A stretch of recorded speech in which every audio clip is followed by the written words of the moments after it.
Assalamualaikum warahmatullahi wabarakatuh. Bismillahirrahmanirrahim. La haula wa la quwwata illa billah. Salatu wa salamun ala Rasulillah Sayyidina Muhammadin ibn Abdullah wa ala alihi wa sahbihi wa mawala. Amma ba'd, fa ya ayyuhal muslimun, usi nafsi wa iyyakum bittaqwallah faqad faza al-muttaqun. اللهم يا ربنا علمنا ما ينفعنا وانفعنا بما علمتنا سبحانك لا علم لنا إلا ما علمتنا إنك أنت العليم الحكيم. Alhamdulillah, pada pagi hari ini kita dapat duduk beriktikaf setelah subuh ini sambil membaca kitab Ihya. Mudah-mudahan apa yang kita lakukan ini sebagai amal yang baik bagi kita. Amin ya rabbal alamin. Salawat dan salam untuk junjungan kita Nabi Muhammad, Allahumma shalli ala sayyidina Muhammad wa ala ali sayyidina Muhammad. Sampai ke halaman 200, paragraf yang pertama.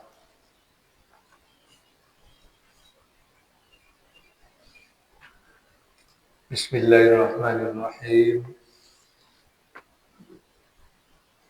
Qala al-Imam Abu Hamid Al-Ghazali rahimahullah,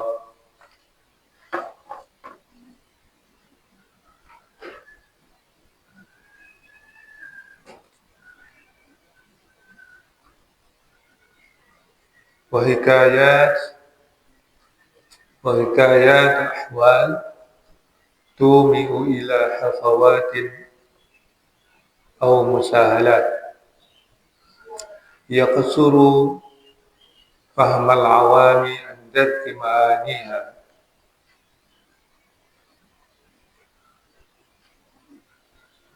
aw an kauniha hafwatan nadirah murdafatan bitafkirat mutadarikah ya sanat tughti alaiha fa innal amiya ya'tasimu bizalika fi musahalat wa hafwati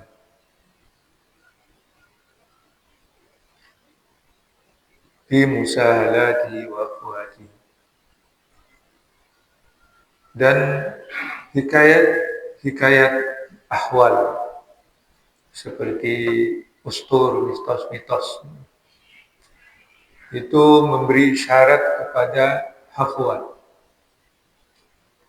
kepada hal yang kabur dan menyesatkan, atau musahalat, atau kedangkalan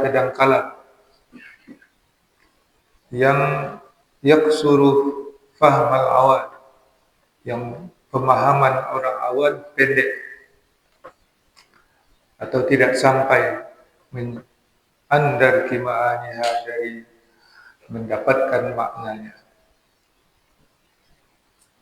atau mengetahui maknanya, atau keadaannya itu kabur yang jarang, yang diikuti dengan pemikiran-pemikiran yang dibuat atau yang dibuat-buat,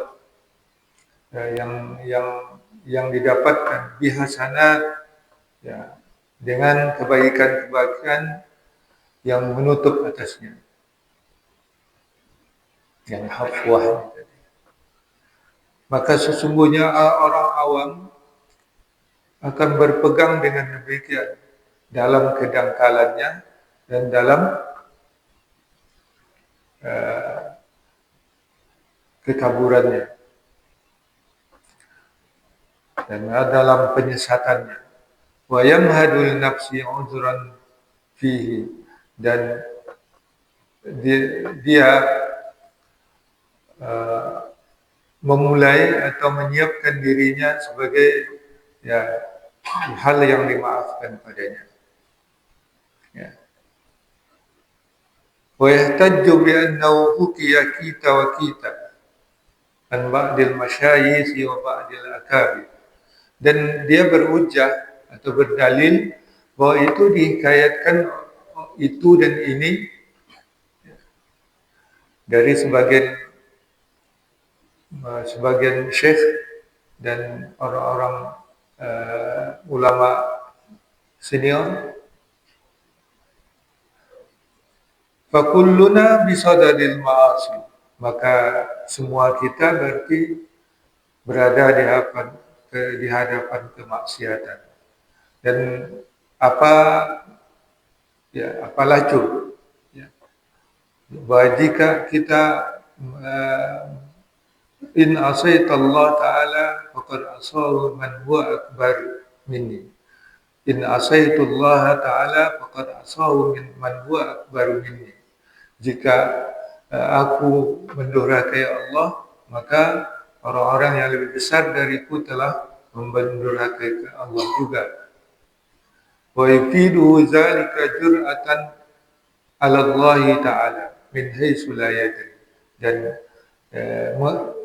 memberikan kesimpulan atau faidah demikian itu keberanian atas Allah Ta'ala dari sesuatu yang tidak diketahuinya. Ba'da al-ihtiraz an hazain al-mahdhurain fala ba'sa bih.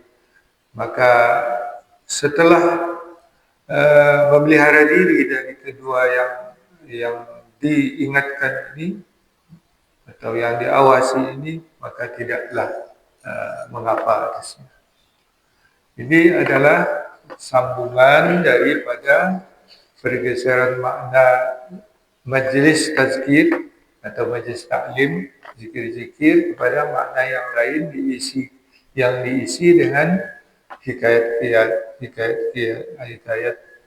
mitos-mitos, dongeng-dongeng yang ya walaupun ada pelajarannya, tapi itu berisi dari bisa merusak atau ada yang hafwah, jadi kesalahan yang tersembunyi, yang tidak jelas, yang kadang-kadang kita anggap enteng, tapi kalau dipercaya dia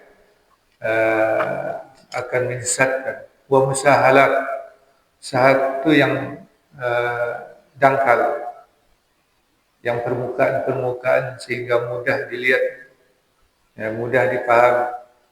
Tapi orang awam itu tidak akan sampai pengetahuannya atau kemampuan otaknya untuk menangkap maknanya.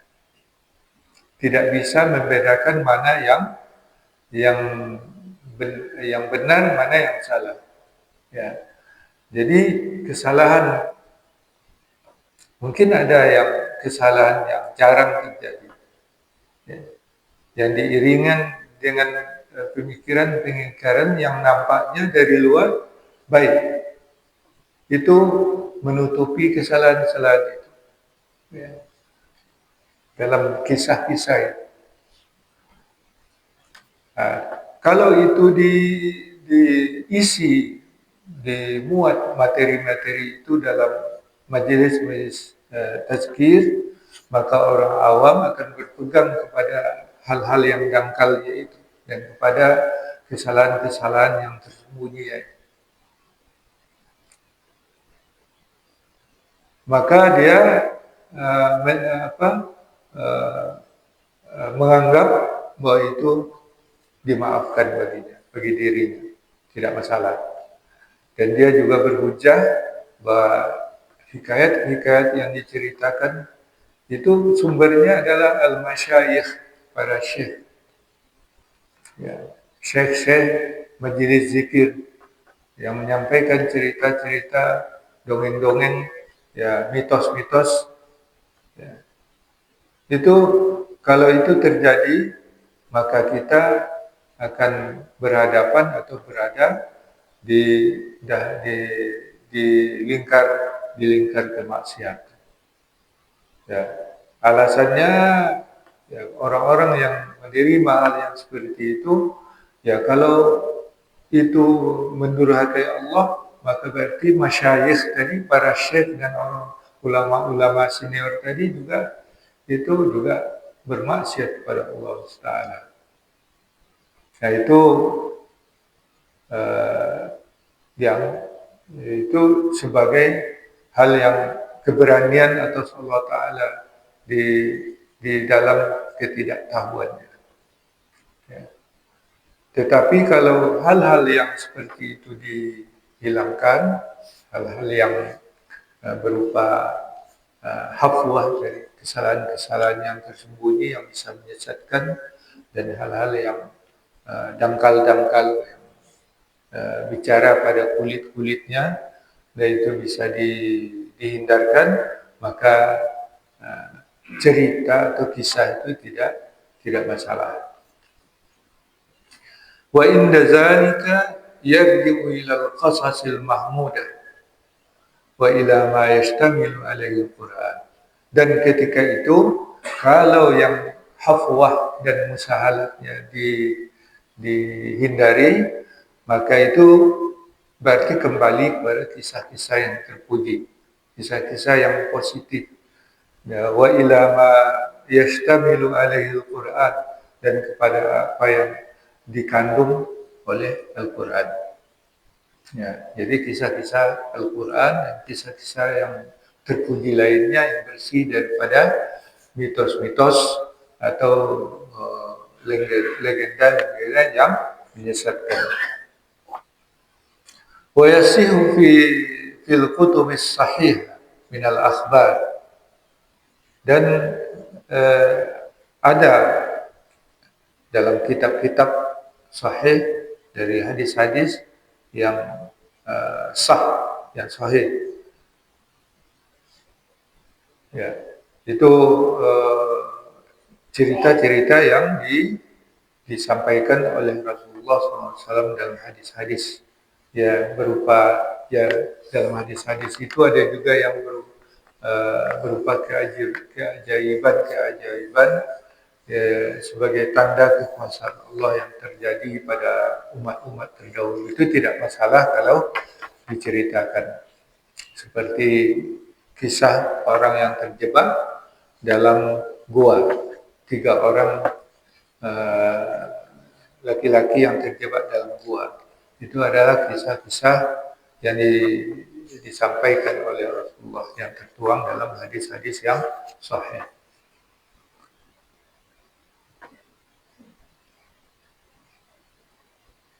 Dan sebagian orang, wa minan nasi may yastajizu wada'al hikayat al-murghibah fi ta'at wa yaz'amu anna qasdahu fiha da'watul khalqi ila al-haqqi fahadhi min naza'ati syaitan fa inna fi sidqi manduha anil kadhib wa fima zakarallahu ta'ala wa rasuluhu wa niyyatun anil ikhtira'i fil wa'az kaifa wa qad kariha wa qad kariha takalluf as-saj'i wa adda dhalika min at-tasannu wa qad kariha takalluf as-saj'i wa adda dhalika min at-tasannu. Dan sebagian orang ada yang memperbolehkan menciptakan hikayat-hikayat yang memberikan dorongan kepada ketaatan. Ya, tapi hikayat itu penuh dengan dongeng-dongeng dan khurafat-khurafat.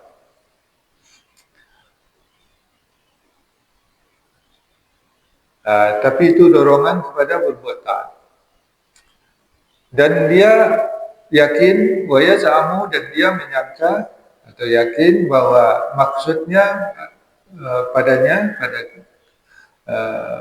kisah-kisah itu adalah dakwah mengajak makhluk atau mengajak manusia kepada yang hak. Nah, ini adalah dari godaan atau bisikan-bisikan syaitan. Kenapa?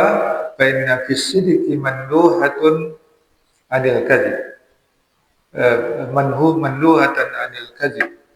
Maka sesungguhnya di dalam dalam hal yang benar memberikan ruang ya daripada kebohongan. Ya. Dan pada apa yang disebutkan oleh Allah Ta'ala dan Rasulnya, ya, itu ghaniyah, tidak memerlukan menciptakan di dalam tidak perlu menciptakan hal-hal yang baru fil wa'zi, dalam memberikan nasihat atau pelajaran. Dan betapa hal itu, dan sungguh Allah telah membenci membuat Allah dan Rasulnya maksudnya membenci kariha, membuat sajak dan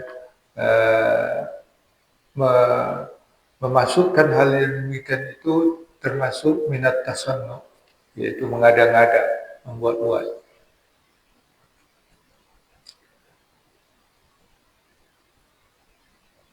Qala Sa'ad bin Abi Waqqas radhiyallahu anhu li ibnihi Umar, wa qad sami'ahu yasja' hadha alladhi yubdi'uka ilayya wa la qadaita hajataka abadan hatta tatuba wa qad kana ja'ahu fi hajatin. Dan Sa'ad Ibnu Abi Waqqas berkata radhiyallahu anhu kepada anaknya, pada putranya yang bernama Umar. Dan sungguh dia, Sa'ad Ibnu Abi Waqqas ini mendengar anaknya itu bersajak. Ya. Inilah yang aku benci kepada engkau. Aku tidak akan memenuhi keperluan engkau selama-lamanya sampai engkau bertobat. Dan putranya Umar itu datang kepadanya karena suatu hajat, suatu keperluan. Wa qad qala sallallahu alaihi wasallam li Abdullah bin Rawaha fi saja'in min salasi kalimat. Rasulullah sallallahu alaihi wasallam bersabda kepada Abdullah ibn Rawaha tentang sajak dari 3 kalimat. Kata Rasulullah, iyyaka was-sajak ya bani Rawaha. Hindarilah sajak, wahai ibn Rawaha. Faka'anna as-sajak al-mahzur mutakallif, mutakallam ma zada 'ala al-kalimatain.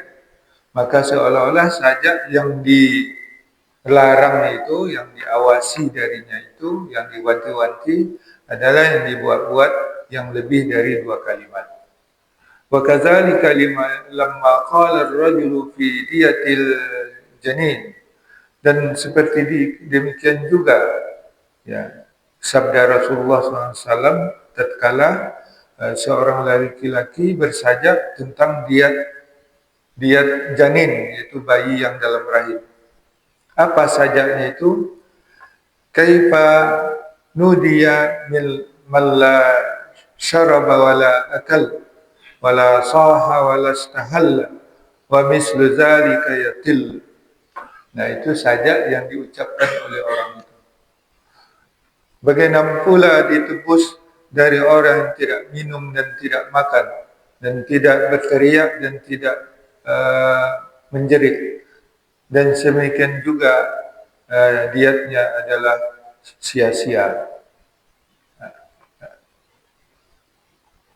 Ya, itu entah apa maksudnya saja ini, tapi tentang diat bayi yang di dalam rahim janin. Faqala an-nabiy sallallahu alaihi wasallam, maka Rasulullah sallallahu alaihi wasallam bersabda,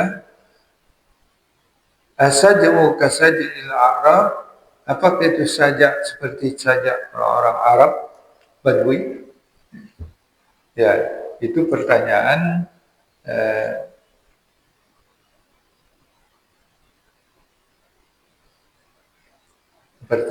bahwa Rasulullah tidak suka.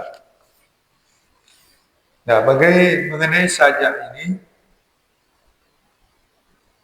jadi disebutkan di sini kalimat-kalimat yang di dalam sajak ini tidak disukai oleh Rasulullah SAW. Ya. Bukan kenapa, terutama di dalam dalam masa turunnya Al-Quran.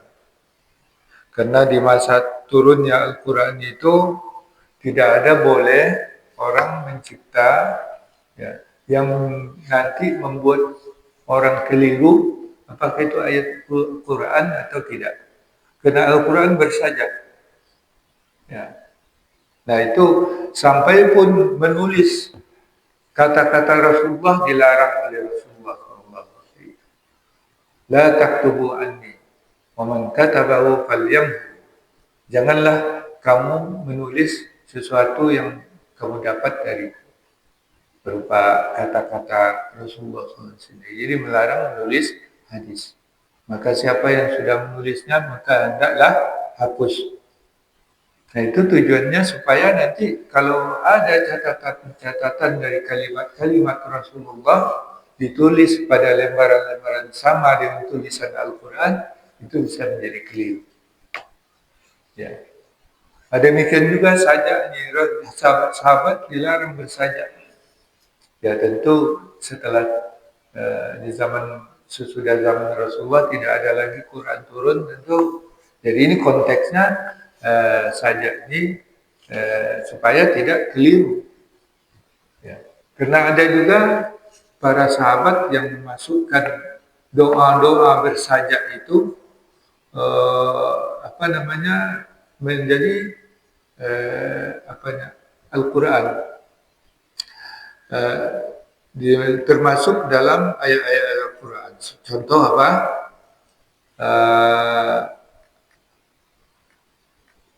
Doa yang disebut doa al-halaq wal hafat.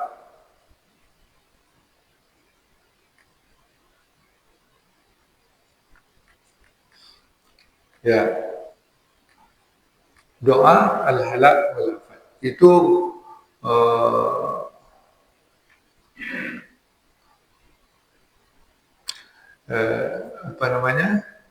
sehingga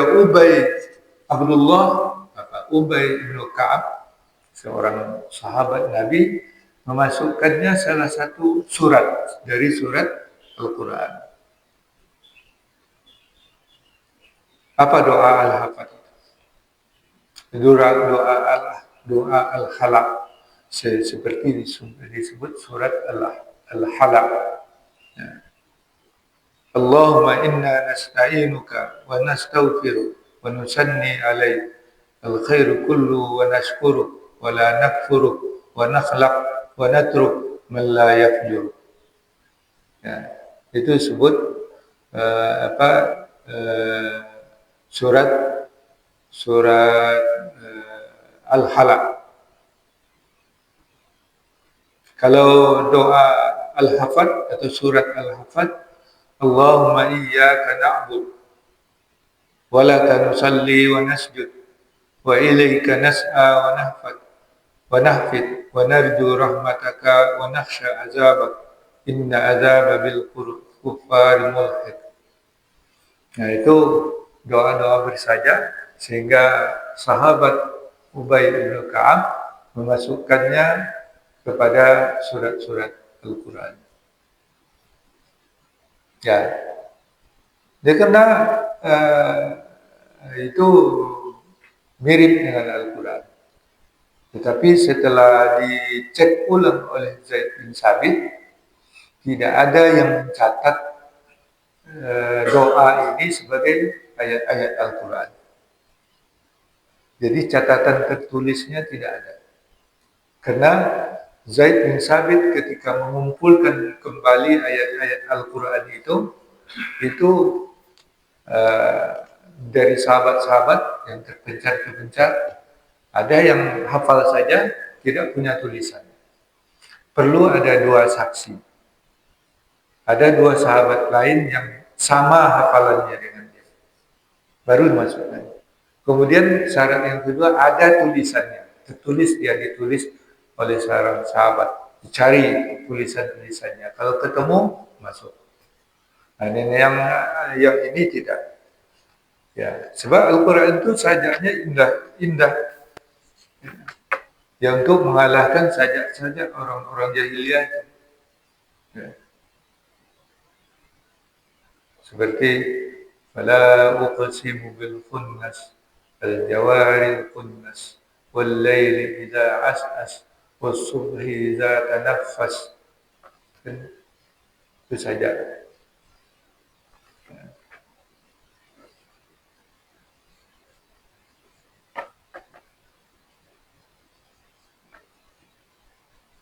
Nah, oleh sebab itu pada zaman Rasulullah SAW itu supaya menghindari menciptakan doa-doa, kalimat-kalimat, syair-syair yang bersajak seperti itu supaya nanti tidak keliru dianggap sebagai ayat Al-Quran.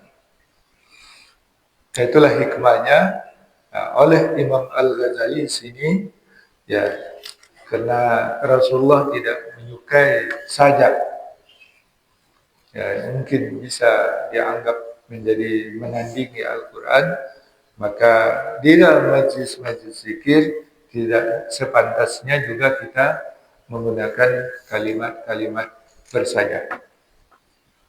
Nah, cukup dengan doa-doa maksurah, doa-doa yang diajarkan oleh Rasulullah SAW dan para sahabatnya.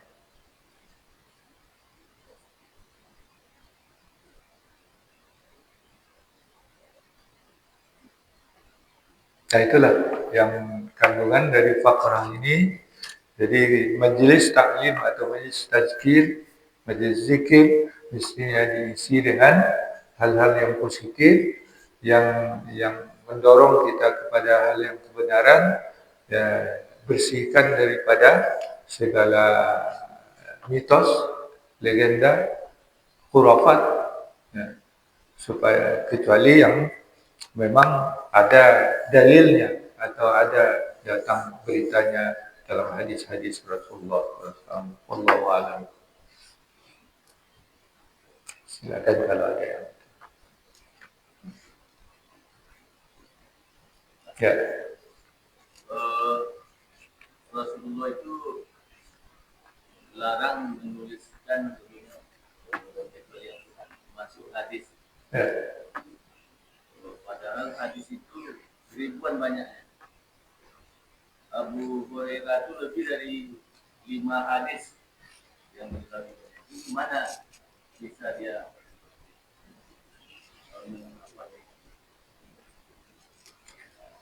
Iya, jadi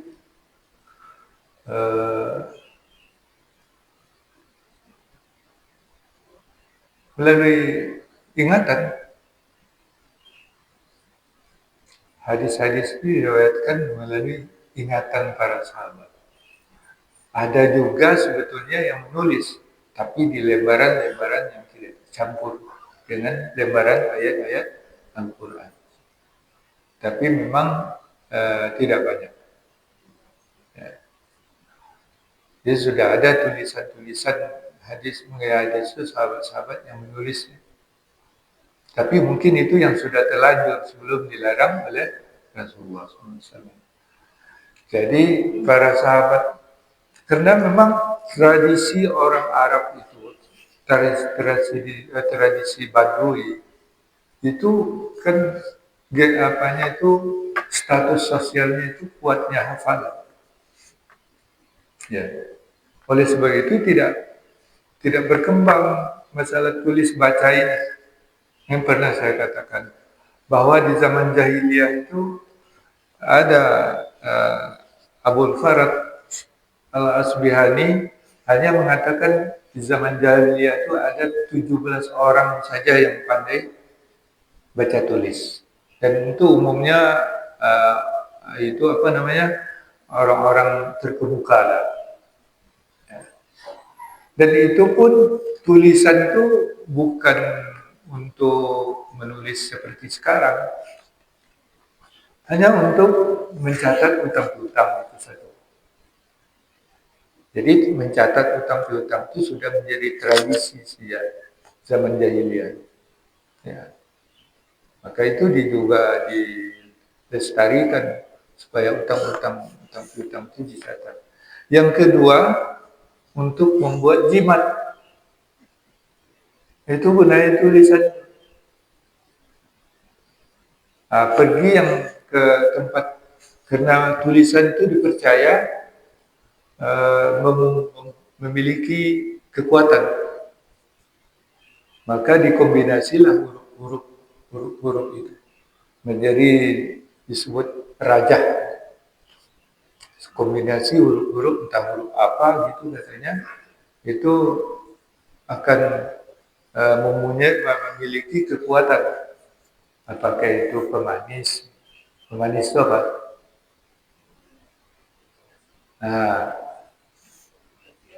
Jadi ditulis di kain kuning, dilipat, dibalut lagi dengan timah hitam, kemudian balut lagi dengan kain putih, dia asap menyan, taruh sini.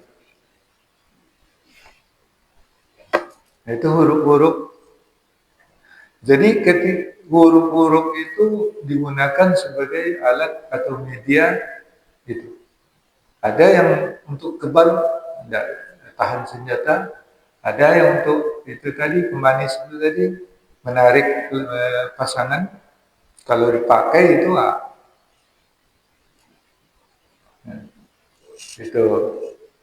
itu tulisan waktu itu, sehingga orang Arab itu mengandalkan hafalan. Semakin banyak hafalannya, semakin naik gengsinya, status sosialnya naik. Apalagi yang hafal itu mantra-mantra. Jadi mantra-mantra itu nggak boleh tulis. Kalau tulis nggak mampus dia. Ya.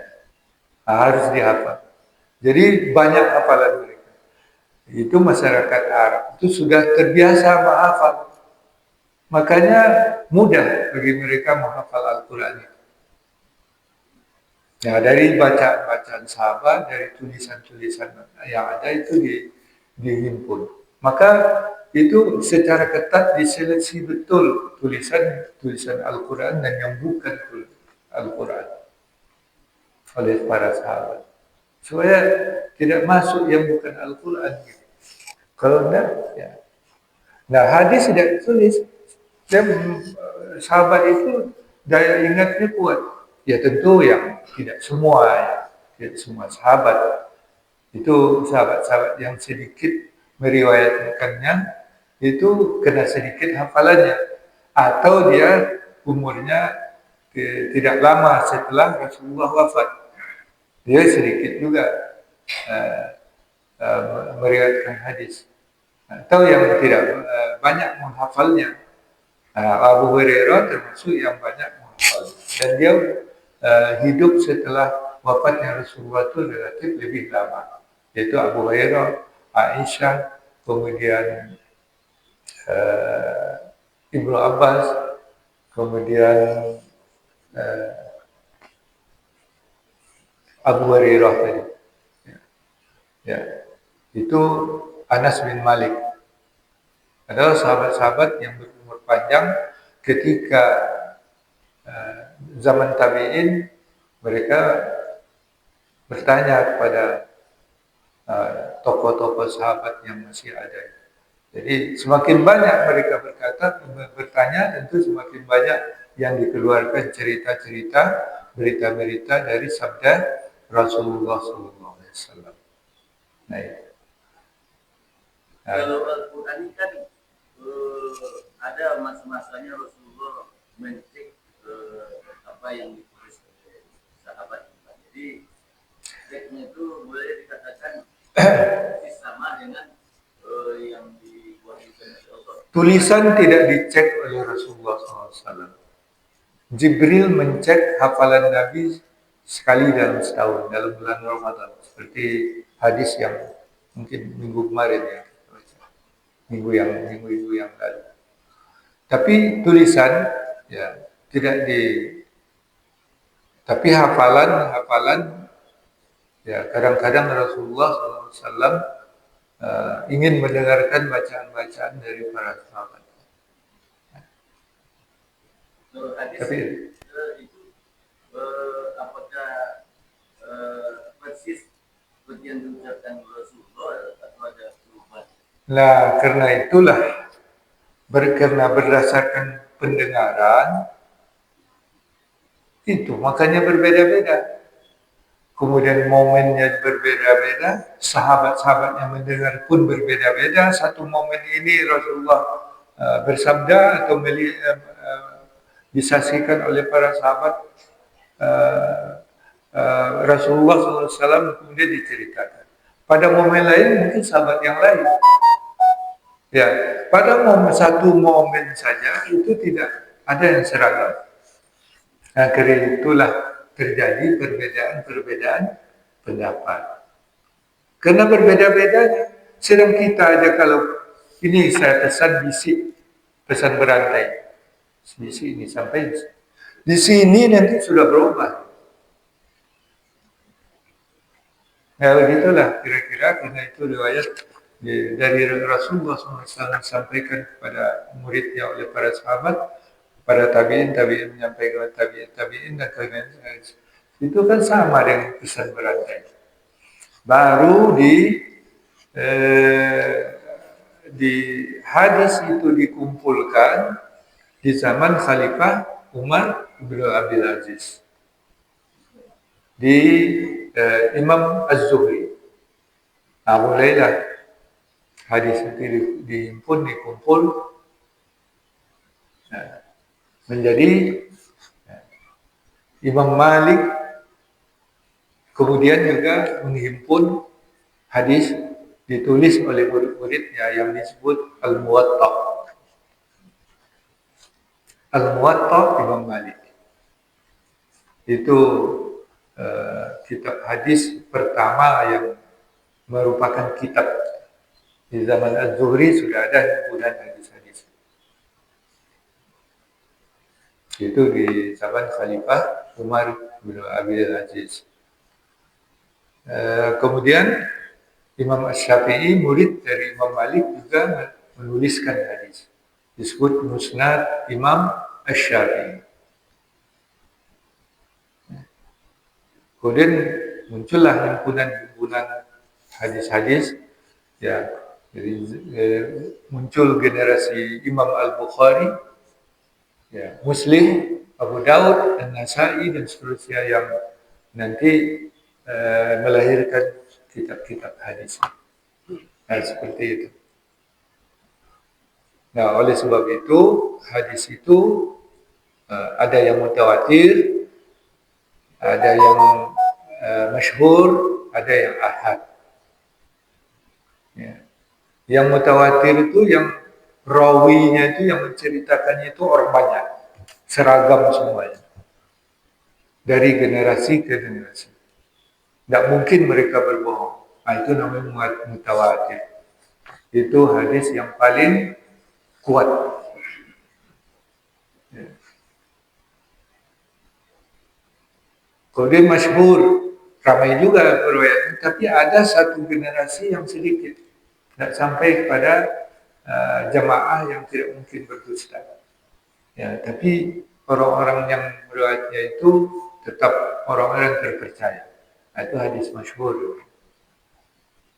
Kalau hadis ahad itu orang per orang, satu-satu dari Rasulullah, sahabat satu meriwayatkan ke bawahnya satu orang itu namanya ahad.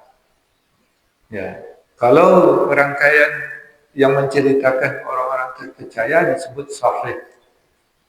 Kalau ada kurang sedikit atau mungkin dia suka tidak pakai peci ini, Dulu kalau orang nak pakai peci ini agak turun apanya, kepercayaan. Ah, ya, itu apa namanya itu turun peringkat hadisnya sedikit menjadi yang disebut hasan, tapi masih makbul, masih diterima. Tapi kalau dia terbukti dia memang ada eh, hafalannya tidak kuat, ya, sering pelupa, ya, maka hadisnya itu yang diriwayatkan itu disebut lemah atau dhaif. Nah, seperti itulah hadis-hadis itu dikelompok-kelompokkan. Ya. Hafalan Nabi Nabi dengan Jibril tadi dicek hafalannya, tapi Nabilah harusnya kan hafal yang paling hebat dan termasuk sahabat. Ya. Sehingga kita sekarang mentradisikan sekolah dan pesantren kalau dia menghafal itu memang diteruskan. Namun ada juga yang tidak perlu menghafal lagi, tidak ada yang begini. Iya, yang mengatakan tak perlu menghafal itu ya tidak apa-apa, ya, ya bagus kalau dia terus membaca Al-Quran di tulisan. Tapi menghafal itu menyatu dengan diri kita. Kalau tidak menghafal Al-Quran itu tinggal di sini aja, di mazhab itu. Nah, orang yang menyatu dengan Al-Quran itu, atau dia hafal Al-Quran itu, dia ya luar biasa lah. Rasulullah kata itu luar biasa orangnya. Dia tidak akan menderita di dunia ini, apalagi di akhirat. Yang kita baca Rasulullah mengulang-ulangi, yang kita baca itu Rasulullah mengajar. Ya.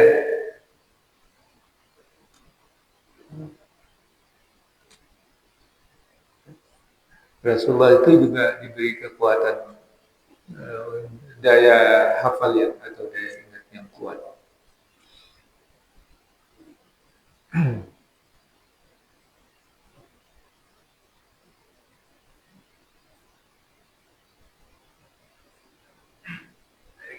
Ya.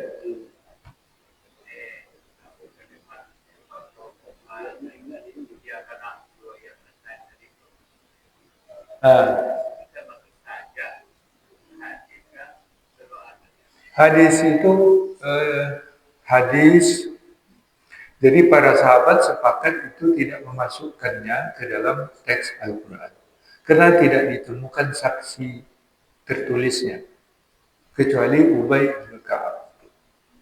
Karena harus ada minimal 2 orang saksinya. Ya. Jadi al-hafat dan al-halak dan al-hafat ini doa yang sering dibaca oleh Rasulullah SAW. Ya, sehingga Umar bin Khattab juga membacanya dalam doa kunutnya. Itu doa yang dibaca oleh Umar bin Khattab dalam kunutnya. Al-hafat wal khalaq.